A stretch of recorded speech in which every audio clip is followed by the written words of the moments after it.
What's up, everybody? It's the Digital World Podcast. Welcome to another daily update of events occurring across the world. And I believe that you're going to start taking note of what's occurring. And so I won't waste any more time with any more introductions. Let's get right into it. And I guess I can highlight the things. Basically, what I highlighted in the title of this video was the things I will be talking about, which are very pertinent. We cover those things a lot because they're really, really important. And we're going to talk about them. So, yesterday, you remember me reading an article from Zero Hedge talking about how there was 90 something containers that were waiting at the port of Los Angeles and Long Beach. Now, there's 103 containers that are waiting. And this number is getting higher and higher and higher. Is there any end in sight? I don't know. We know that there's been reports coming from the White House, coming from other individuals that talk about we can see this supply chain last through spring of 2022. But I, in my humble opinion, do believe that this is going to last further than the spring of 2022. And what makes me say that? Well, if you stay tuned until the end of this video, I'm going to show you why I think that's the case. And all the evidence is pointing towards the inevitable outcome that is bound to happen. And you may say, listen here, Digital World Podcast. I see it happening all around me. I see it in Australia. I see it in Canada. I see it in Europe. But no, not here in the States. There's some places, that are way far off ahead of everyone else, which is New York, California, San Francisco. But no, there's no way in the United States that will happen as a whole. Look at what's happening in Texas and Florida. All right, let's get into it. And let me just make a side note. Used car prices have recently set a new fresh high. They've increased about 8%. And that's used car prices. I was talking about how nowadays, if you want to get a car, the used car prices are almost in line with some of these new cars. It's unbelievable. And these are some pictures where I should start taking pictures and show it from my local Target. But this is what people are posting. And this is exactly what it looks like when I'm walking around at my local Target. You see, there's things missing. Bare shelves. Unbelievable. Look at that. And so, you look at these things and you ask yourself, how are people not taking into account what's going on here? Because this is a pretty obvious sign that something's not right. And when you see that the ports of LA account for 40% of incoming goods, you know there's a serious problem. Now, moving on to the next topic. So we know the ports, right? And we see the supply chain issues that are affecting everyone. It's causing shortages. If the supply dwindles, but the demand remains the same because you're getting stimulus checks or funny money, then there's demand. People have demand for products, goods, and services. The money equation hasn't gone yet, but the supply has. And henceforth, you see increasing prices in food, things you use on everyday clothes, other materials, or you may just not be able to buy it at all. I mean, you just may be stuck without it. And in a moment, you'll see why all this ties into the supply chain, especially when it comes to truckers. Here, I believe the inedible of what's coming is a big market correction. And all these factors, yesterday in my video, I was talking about how it seems like everything is culminating into one moment. Now, this one moment, I'm not attributing it to one specific day, 2 days. This could be, within a short period of time where everything converges, right? Whether, because none of us knows exactly how things will pan out. But we have an idea because the signs are all around us, red flags. When you look at Chicago and you see that, the type of crime rates that are increasing in Chicago, San Francisco, and all these major cities because of, the rules and mandates that are coming out. What can you expect? Homicides on the rise, theft on the rise. It's not a joke. It's pretty serious, and it's really a sobering thought to think that as a society, as a civilized society, we're breaking down into complete anarchy. But right now, the powers that be don't want to spoof the markets. Now let me read something to you. This is from a blockchain backer. He said, understand why the Fed is suddenly banning policymakers from owning individual stocks. The top is approaching. Now, let's keep reading here. If these policymakers suddenly start dumping, it would scare the market. So instead, they must, quote unquote, dump their stocks for, quote unquote, ethics reasons. You see, and the article's on CNBC. So you see what's happening here, right? So all of a sudden, because it started off with two Federal Reserve presidents, in which they were dumping millions and millions of dollars of stocks, might have been billions, onto the market. And they were doing this in the month of September. And they quoted ethical issues of owning the stock. Ethical issues of owning the stocks. So, what we're seeing is that, and the Fed, that's right. No, seriously. What we're seeing is, and shout out to SOS Chris, thanks for the chat, bro. What we're seeing is that they're pushing this narrative on the market, right? Oh, it's because of ethics. That's what it is. And it's a good excuse, like blockchain backers talking about here, for them to actually get rid of all their individual stocks. And this is the thing. This is why I advocate for critical thinking. Even what I say, even what others say.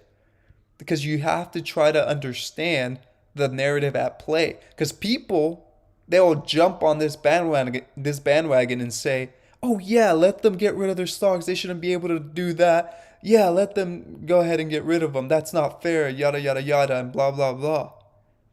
But it's funny, the timing of this, right? Because they'll dump billions of dollars on the markets. And he makes another great point. He says, on a side note, if we see Congress pull off this same thing, where politicians quote unquote must sell for ethical reasons run for the hills. And one thing I've been advocating on this channel consistently is that you have to have a financial plan. Whatever you're investing in, if you're in the stock market, if you're in digital assets, right? You wanna keep precious metals in this at this point. But if you're in those markets, take your profits, because once we go off that cliff, then it's downhill really fast. You've heard the saying that bulls go up the stairs, but bears fall off a cliff. And so you got to be on the watch. Now we see here, he makes a point on the chart. He says there's often debate as to whether or not Bitcoin's performance is tied to the stock market. Yesterday, the Dow Jones Industrial Average poked above its all-time high set 64 days prior. And we see that yesterday, Bitcoin poked above its all-time high. Today, both pulled back. I think, and if you don't follow Blockchain Backer, he does phenomenal analysis, phenomenal TA. And I do believe he's onto something here. A lot of people might be expecting a roaring market. Maybe Bitcoin goes up into the hundreds of thousands. And I do believe that, and we see AJ here commenting. Yeah, I'll check him out, bro. We see that as the markets are all converging together, and we see the narrative at play for these Federal Reserve presidents or anyone in the Fed trying to sell their individual stocks because of ethical issues, then you know we're coming to a very critical point. Very critical point. And so this is something to be aware of. Hey, everyone has their own financial plan, but at the same time, like, I just want to emphasize, at least have one and know what you're doing. And in the meantime, we have this topic from the IRS, right? I've covered this. There was a proposal from the US Treasury for the fiscal year of 2022. And this is one of the videos I made in which they wanted to monitor all accounts that had $600 or more. Now here's Congressman Tom Emmer. He says, Democrats have told the American people that they have a plan to offset their massive $5.5 trillion spending spree without hurting working families. They're lying. And this is the one point that I've been trying to emphasize so much, because the masses are so gullible. They go and with the narrative. And you have to just step back and think, why do, from both sides, you got to think, why do they want us to, yeah, bro, I'll let you know if I check them out for sure. So I think that right now the masses, for example, there's a conflict of interest when it comes to what they're calling Striketober, right? But people should have the right to protest things that are not fair. But also they're stuck between a rock and a hard place. Because on the one end, we see port workers, and I've seen many articles and videos about this in like Italy and various parts of the world, that are conflicted because they know that if the strike lasts for a while, then the supply chain gets even worse, right? So people are not getting their goods and services. But at the same time, they're trying to advocate for better working conditions. So people are stuck between a rock and a hard place. But I want to put specific emphasis on, notice all these things converging. Because it's going to be one heck of a crisis where you have IRS trying to snoop around people's accounts. You have all these Fed presidents trying to sell their stocks because of ethical concerns, which they'll dump billions of dollars on the market. And a lot of people, the majority of people who are going to suffer are the middle class and lower class. We have the supply chain issue. And here we're seeing that. I'm going to play this video so you can just listen to Tom Emmer talk about this. Thank you. I thank my colleague from Minnesota for the time. I rise in opposition to the previous question so that we can immediately consider H.R. 5586. This bill will kill a Biden administration proposal that would allow IRS agents to comb through the bank accounts of any American who spends more than $10,000 a year. To put that in perspective, $10,000 a year equates to just $28 a day, $850 a month, or half of the average Minnesota household mortgage payment. In other words, the Biden administration wants the IRS to be able to spy on tens of millions of Americans. So don't be mistaken. This proposal does not just target the 1%, as the president sometimes likes to claim. Instead, it is pointed directly at working American families. Today, I led a letter with more than 200 of my colleagues urging Treasury Secretary Janet Yellen to scrap this proposal to spy on American citizens. This is not China. We must protect Americans' right to privacy and stop this proposed intrusive, unnecessary Biden financial reporting requirements, and I yield back. And there you have it. Now, I'm going to go ahead and move on to the next topic. So I'm laying the groundwork here because I want you guys to see all the events. And sometimes you may be aware of everything, but you just need someone to put it together in like one presentation, I guess, or just one video, because this is we're learning here, right? And when you see it all together, you start seeing that it's coming from all these angles. And you start to realize, and you have an epiphany of like, oh my goodness. Oh my goodness. And that's why my goal, if I can change at least or awaken one person and have them aware, it starts with one person at a time. And that's why for you guys who are watching this, share it with people who would be interested. Like, even if you just share the information, this information has to go across because people have to be aware of what's happening. So let's move on to the next point. And AJ, bro, you're going to like this last video I'll play at the end because it's going to bring everything together. Okay, so here we see last night, Flexport brought a taco truck to the port of Long Beach. Okay. And first off, they were doing this to thank the workers because they're really appreciative of the fact that they're doing the work that they're doing there. And he says, during our evening at the port, only one truck showed up. The 24/7 gates don't matter if nobody comes to pick up the containers. Big opportunity for companies that can operate their receiving facilities at night and send trucks to the port when there is no line. For all of second shift, they are seeing 50 trucks or less on most nights. 50 trucks or less. Folks, here's the thing about California, right? California, and I have a family member who's a trucker down there. And the thing about California is you have to upgrade your engine. And it has to be from, I believe, after the year 2012. But apparently, the engines that are being used after the fact break down often. And when they break down often, then you could be out of work. And with the whole supply chain crisis, how are you going to get the parts to fix your engine? So these truckers are preferring to have an older engine that doesn't break as often because it makes sense. But with these policies that are put in place, it makes it difficult.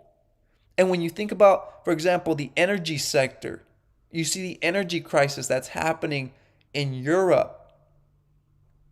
This was introduced from policies 10 years ago. And they've been incrementally adding policies little by little. And one thing I talk about is the scaling factor. You can't just go 0 to 100 and expect everyone to depend on green energy. Plus the green energy, the cars that you use to charge, the stations that you use to charge your electric vehicle, where do you think that energy comes from? Because solar won't be enough for everyone. They come from fossil fuels to make the energy. So, anyway, back to that was a little rant I went on there. But here we see that they have nights with zero trucks. Okay? They say they are seeing 50 trucks or less on most nights, but there are nights, and trucks don't even come after midnight. And they have nights with zero trucks. Despite that, appointments are full, quote unquote. They have so many no-shows they don't know how to plan the yard. No pools mean a full yard. Between dwelling imports and empties, there's no room to place new containers in the yard. A ship they would normally work with 4 to 6 cranes, they have 2 on. Those 2 are still pumping 30 plus containers an hour, but they still can't push more because the containers have nowhere to go. So this is just a mess. They say they're loading out empties. That isn't a restriction, but with only 2 cranes, they run out of time and have to cut the ship loose. Rail has caught up. They have almost no rail containers left waiting to go out. Equipment is an issue. The one spot they are truly short, labor is on maintenance. Spare parts are in short supply. So even if they did ramp into full operation, they would struggle with yard equipment. They said a lot of them are dedicated to one carrier, but they do have chassis. The problem though is as they issue them out and they break, there is no way to fix them. Folks, this is insane, and I won't read. You guys can go ahead, and his name is Ryan Peterson, but I wanted to point this stuff out because it's really broken, and you're seeing everything that's important. The supply chain is so important, especially because this part of the country brings in 40% of the goods and services. That's a tremendous number. And now we're having issues with truckers being able to, come in and take this out. And I've been telling you guys that I read this article, it's probably 2 weeks ago since I presented it. Over 500,000 containers. I can't imagine what the number is now, unless that was when they were at max capacity. Can you imagine what it is now? If they still had some room to place these containers? Unbelievable. Now, we're getting into the meat and potatoes, or let's say the climax of this video. And a lot of you are gonna, you'll probably know exactly, because if you're watching this channel, you're well aware of everything. And you're probably gonna know exactly where I'm going with this. So watch this video and be in awe, is all I'm going to say. We made a commitment to ensure that there is a national standard for a proof of vaccination certificate that will be issued by every province and territory so that people can travel domestically, but particularly internationally. And today I'm happy to confirm that all provinces and territories have confirmed that they will be moving forward with a standardized national proof of vaccination. As of today, so far, we have Saskatchewan, Ontario, Quebec, Nova Scotia, Newfoundland, and all 3 provinces, all 3 territories, Nunavut, Northwest Territories, and Yukon, who already have put into use the national standard for proof of vaccination. You can download it onto your phone, you can print it out, you can ask for a copy by mail if you don't have those capacities, but you are now able to show proofs of vaccination immediately in all those provinces, and all other provinces have agreed and are working hard to come online so that as Canadians look to start traveling again, there will be a standardized proof of vaccination certificate. There are many different standards being looked at around the world. Europe has one. We are using the Smart Health Card format that many places in the United States and elsewhere around the world are using. We are very confident that this proof of vaccination certificate that will be federally approved, issued by the provinces with the health information for Canadians, is going to be accepted at destinations worldwide as proof of vaccination. There you go. And so I do believe that it's going to come to a point where you're going to have your digital wallet. It's going to have all the information you need in order to access or go across borders. You need to present that. And I do believe that all these crises are converging because in order to enter into this great reset by the World Economic Forum, you need to change society. You need to change the way we do things. And what better way to do it than when there's a major crisis? Probably none like ever before. Way worse than the Great Depression. And I do believe this video I'm going to show you is not based on facts. However, based on if you understand blockchain or and the CBDC structure, you understand all the events that are transpiring. This is very feasible. And this, I believe, ties a lot of what we're talking about here. So take a listen. The economy, the financial system as we all know it, is fucked. It's irreparable. All the governments know it, right? So the plan is to replace it and all of our systems, financial, economic, civil, with something completely brand new. The plan has already been conceptualised, documented, agreed upon and mobilised, right? And it's been ramping up overtly for the last year. But time's running out to get the plan implemented before we all find out what's going on. The current financial system is so fucked that the only way to fix it is essentially to temporarily prop it up with loads of cash and then throw it in the bin and start again. So what will your future look like once we've built back better, to coin the World Economic Forum phrase? Well, firstly, there'll be a new digital currency. Not a digital readout of your current bank balance in the current banking system, a crypto, presumably, of some nature, right? It'll be something that's brand new. Secondly, there'll be a digital 5G smart grid, connecting everything from telco to media, driverless cars, drones, household appliances, utilities, waste management, emergency services, retail systems, airlines, public transport, and so on, right? And thirdly, there'll be a mandatory if you want to partake in the system, digital ID that holds all of your personal information, medical records, driving license and record, financial info and bank balance, government services, travel info, criminal history, tax recordings, earnings, licenses, subscriptions, rental agreements, your carbon footprint, and most likely a social credit scoring system which determines your ability to access the systems based on your compliance with it and with society as a whole, right?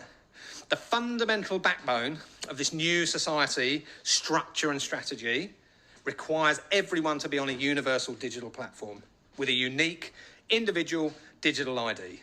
There's no other way it can happen. Absolutely no other way it can happen. But how do they encourage, motivate and demand that you adopt the new digital ID system? What better way than to limit your freedoms because of a virus and then set you free once they can... All right. So you see where it's going, and I presented the economy, which is just a beta, test, but still very plausible. And I do believe that you're going to start seeing a lot more develop. And I think next year will be a very critical year as we see a lot of what we're seeing now ramp up. So I'm stop this here. There's a lot more I could say. I've definitely covered a lot of different topics in previous videos if you guys want to check those out and stay informed. But this is where we're at in this day and time. So I hope this episode has brought you some value. Like and subscribe. Comment below. Let me know your thoughts. These are very critical times, and it starts with showing one person at a time, and that's my goal. I can just awaken and let one person know and make a difference in that one person's perspective in life. That's what I aim for, and that's what we're here for, to help each other out. So this is the Digital World Podcast, and I'll see you